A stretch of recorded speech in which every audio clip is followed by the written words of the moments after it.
बच्चों, आप सभी लोगों का हमारे YouTube चैनल में स्वागत है।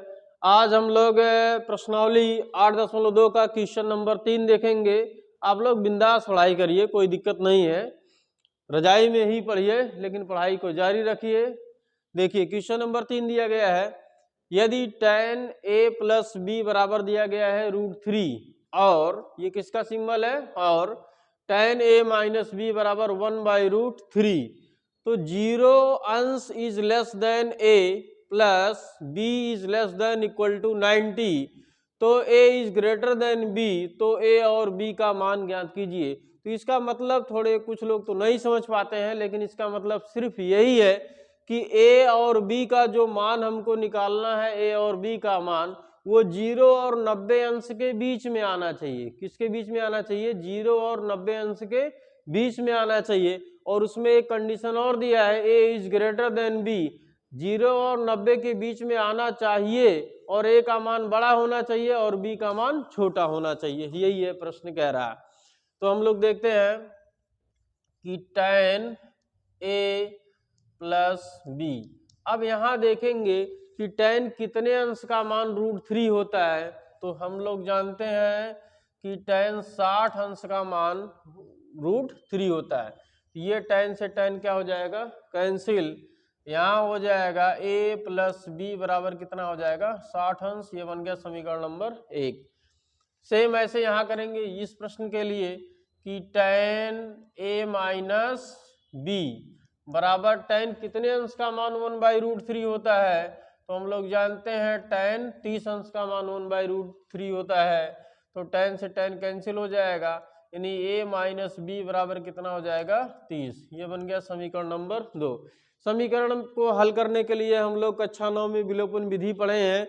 समीकरण 1 और 2 को देखेंगे, यहाँ पे प्लस है, यहाँ पे क्या है? माइनस। तो समीकरण को जोड़ देते हैं। यहाँ क्या लिखेंगे?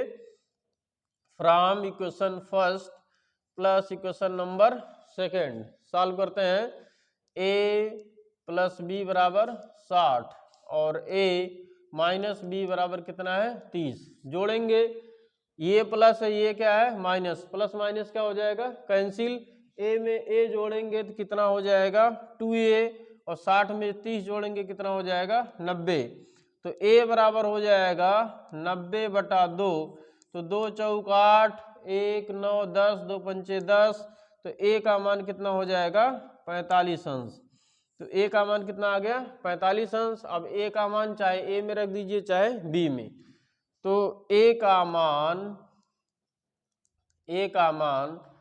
समीकरण 1 में रखने पर a का जो मान कितना आया है? 45। समीकरण 1 में रखेंगे। समीकरण 1 यही है। समीकरण लिख देते हैं कि a प्लस बी बराबर कितना है? 60।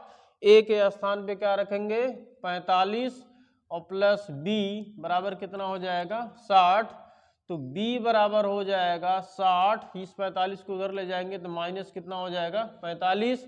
तो 60 में से 45 घटाएंगे, 10 में से 5 गए 5, और 5 में से 1 गए, 5 में से 4 गए 1, 15।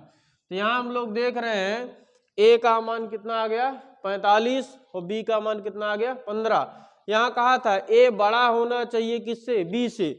देखिए b 15 है तो ये कितना है? 45। a बड़ा है और b क्या है? छोटा। तो हमारा आंसर a का कितना हो जाएगा? 45, और b का कितना आ जाएगा? 15। तो उम्मीद करते हैं बच्चों कि आप लोगों को समझ में आया होगा। तो वीडियो को ज़्यादा से ज़्यादा शेयर करिए, लाइक करिए, सब्सक्राइब करिए। Thank you.